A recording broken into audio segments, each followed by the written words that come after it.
मोदी भाई खटाखट खटाखट खटाखट 400 पार करेंगे और ये लोग फटाफट फटाफट फटाफट यहाँ से निकल जाएंगे। ये आरक्षण निकाल भी देना चाहते हैं और दिल से, जान से, खून से कॉन्स्टिट्यूशन का रक्षण करना चाहते हैं। राहुल भैया की पढ़ाई में कहीं तो गड़बड़ हो गई है। ये मैं कह रही हूँ, ये लोग भोकला गए हैं। सुनो भाइयों, या प्रधानमंत्री जी का अपना मेडिटेट करने का, ध्यान करने का हक भी निकाल के फेंकना चाहते हैं। तो मैं रमजान के तहत हजरत अली साहब के जुलूस में गई, उसका तो किसी ने कोई हमारे हिंदू भाई कंट्रोवर्सी नहीं किया ना।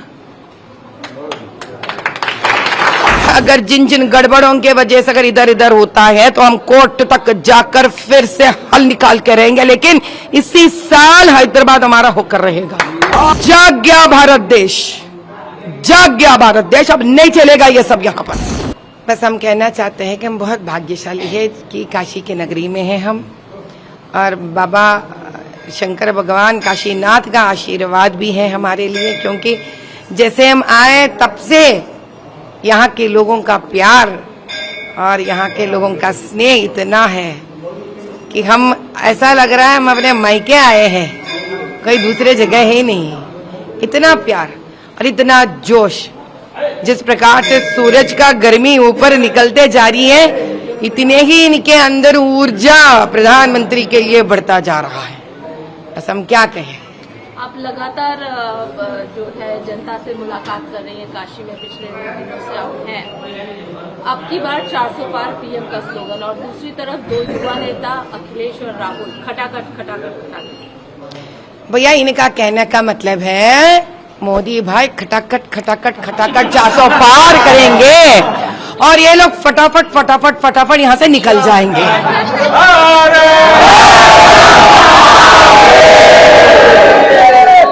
इस बार इलेक्शन में हमने देखा कई सारे मुद्दे हैं, खासकर आरक्षण एक मुद्दा जो बहुत ज्यादा हो रहा है।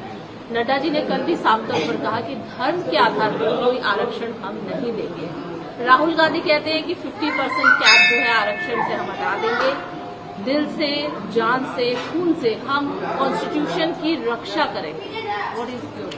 ये आरक्षण निकाल भी देना चाहते हैं और दिल से, जान से, खून से कॉन्स्टिट्यूशन का रक्षण करना चाहते। तो पहले से मैं यही कह रही हूँ भैया, कहीं तो कोई गलती गड़बड़ हो गई है। राहुल भैया की पढ़ाई में कहीं तो गड़बड़ हो गई है। असल भारत देश में हर बच्चा जो भी एक ऐसे स्तर पर आता है जहां वो कॉन्स्टिट्यूशन के बारे में अगर पढ़ा होता तो ये 2 मुद्दे एक ही जगह नहीं रह सकते हैं। आप आरक्षण निकाल भी देना चाहते हो और कॉन्स्टिट्यूशन का संरक्षण भी करना चाहते हो, तो ये मुद्दा वही कह सकते हैं जो इस देश के नहीं हो सकते हैं।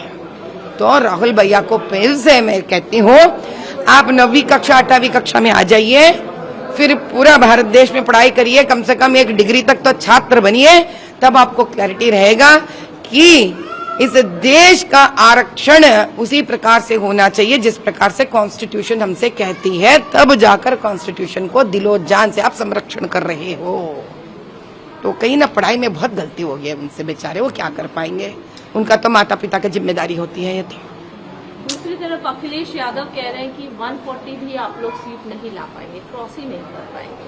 पूरे कॉन्फिडेंट है विपक्ष इस बात को लेकर। हाँ, तो इसके बारे में मैं एक बात बताना चाहती हूँ। अखिलेश जी को काफी गर्मी है, हम समझ सकते हैं भैया। दिन दहाड़े अगर आप काम कर रहे हो इतना तो नींद आ जाएगी, और जब दिन में आप सो जाते हो तो इसी प्रकार के सपने आते रहते हैं। लेकिन समझ जाइए, दिन के सपने कभी सच नहीं होते हैं, और ये सपने में आप ऐसे रहोगे तो अब बहुत मुश्किल हो जाएगी खुद के लिए। जाग जाओ, सुबह के दिन के सपना देखना बंद कर दो। 400 पार वैसे ही हो जाएगा, लेकिन आप बड़े मायूस हो जाएंगे। पीएम ने मेडिटेशन का डिसाइड किया है, जाने वाले हैं, लेकिन विपक्ष चुनाव आयोग पहुंच चुका है। मॉडल कोड ऑफ कंडक्ट की अवहेलना की जा रही है। इस वजह से ये कह रहे हैं कि डायरेक्ट और इनडायरेक्ट किसी भी तरीके का एडवर्टीजमेंट नहीं होना चाहिए।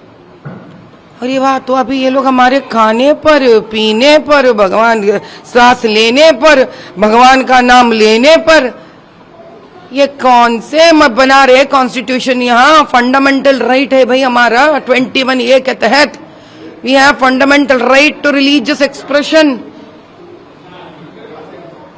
ये मैं कह रही हूँ, ये लोग भोकला गए हैं। इनका मानसिक संतुलन बिगड़ गई है। तो ये लोग समझ नहीं पा रहे कि मोदी जी को क्या कर कर रोके। मोदी जी अपने आप हैं, अगर जिस दिन ये इस्तेमाल करना चाहेंगे उस दिन ये लोग ठहर भी नहीं पाएंगे, बोल भी नहीं पाएंगे। तो सभी का अपना अपना हक बनता है। जैसे कि हम इधर आए हैं, शंकर भगवान माता रानी का नमन करे हैं, ये क्या अब हमसे अपना धर्म को भी छीन के उखाड़ के फेंक देंगे? सुनो भाइयों, सुनो भाइयों, या प्रधानमंत्री जी का अपना मेडिटेट करने का, ध्यान करने का हक भी निकाल के फेंकना चाहते हैं। अभी इनके हाथ भारत देश पता नहीं क्या हो जाएगा। क्या हमने तो कभी किसी से नहीं कहा है क्या मस्जिद मत जाओ, आप दरगाह मत जाओ? हमने तो नहीं कहेंगे, ना कहा है न कहेंगे। ये इंसान का अपना स्व विषय है, अपना खुद का विषय है ये। इसमें तो किसी का कोई हक नहीं आता इसके ऊपर रोक रखने के लिए। और इस विचार से ये लोग आगे बढ़ रहे हैं कि एक व्यक्ति को, प्रधानमंत्री से पहले वो इस देश के नागरिक है, हर नागरिक का हक है ध्यान करना, भगवान के पास जाना। ये तो हद पार कर लिए ये लोग। आपने बात की मस्जिद मत जाओ, दरगाह मत जाओ और तमाम, लेकिन लगा नहीं मत जाओ नहीं कह रही हूँ, मत जाओ आपने रोका नहीं, हमने नहीं रोकेंगे।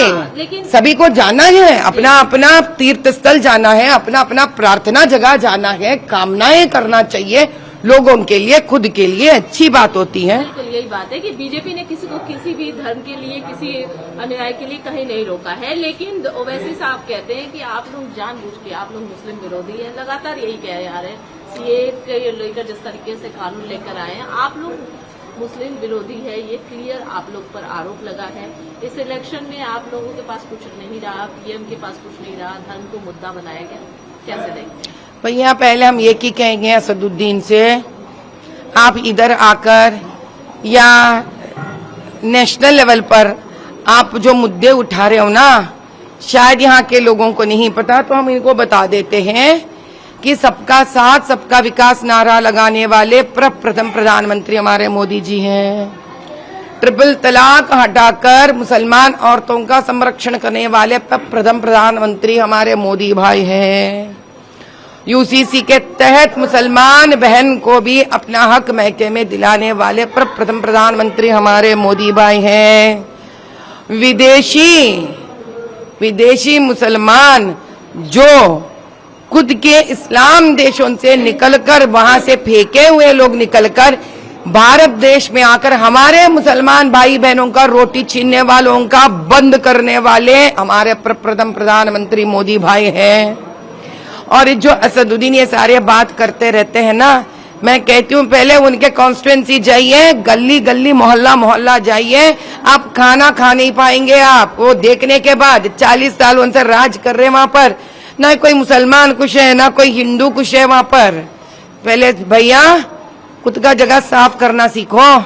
माधवी में बहुत कंट्रोवर्सी रहा आपका हैदराबाद का इलेक्शन, आपके नाम पे कभी आपने धनुष उठा लिया तो वो न्यूज बन गई, कभी ये कहा गया कि आपने बुर्का हटा के देखा, जब हालांकि आपने आधार कार्ड के देखा था, लेकिन बहुत सारी कंट्रोवर्सी हुई। कैसे देखते हैं इस तमाम? तो मैं रमजान के तहत हजरत अली साहब के जुलूस में गई, उसका तो किसी ने कोई हमारे हिंदू भाई कंट्रोवर्सी नहीं किया ना। ये है हिंदू, किसी ने कंट्रोवर्सी नहीं किया है। हम गए थे चार मीनार के बीचों बीच मदीना चौरस्ता में, रमजान के वक्त हजरत अली साहब का जुलूस में हम थे। किसी भी हिंदू ने उसके ऊपर एक भी बात नहीं की, शब्द कही, ना किसी भाजपा के कार्यकर्ता ने कही, ना हमारे किसी नेता ने कही। यह है सनातन धर्म, हम सबको अपनाते हैं। ये और वहां पे और वहां हमको न्योता देने वाले अपने शिया भाई हैं, वहां हमको न्योता देने वाले हमारे शिया भाई हैं। तो भैया मैं बताती हूँ, ये असदुद्दीन जो है ना, ये लोगों को डर लगने लग गया क्योंकि उनके नीचे का जमीन खींच लिया जाएगा, क्योंकि अब मजहब के नाम पे ये देश नहीं चलेगा। ये सबका साथ सबका विकास के नारे पे देश ये चलेगा। इसी से डर जाते ये लोग, तो बार बार ये मुद्दा उठाकर वो लोग समझते हैं खुद का मुसलमानों का वोट्स पोलराइज करेंगे, लेकिन ये ऐसा नहीं होगा, क्योंकि आज इस देश का मुसलमान जान गया है, भारत देश का हर मुसलमान ये बात जान गया है कि वो भी इस भारत माता का बच्चा है जितना इस हिंदू इस भारत माता का बच्चा है, और इन दोनों का हर प्रकार का संरक्षण करने वाले बड़े भाई हमारे नरेंद्र मोदी जी है। सबका साथ सबका विकास, सबका साथ सबका विकास। 40 साल का किला ओवैसी जी का भेद पाएंगे हैदराबाद में, क्या लग रहा है आपको? कितनी कॉन्फिडेंट है आप? हम 100% कॉन्फिडेंट है। अगर जिन जिन गड़बड़ों के वजह से अगर इधर इधर होता है तो हम कोर्ट तक जाकर फिर से हल निकाल के रहेंगे, लेकिन इसी साल हैदराबाद हमारा होकर रहेगा।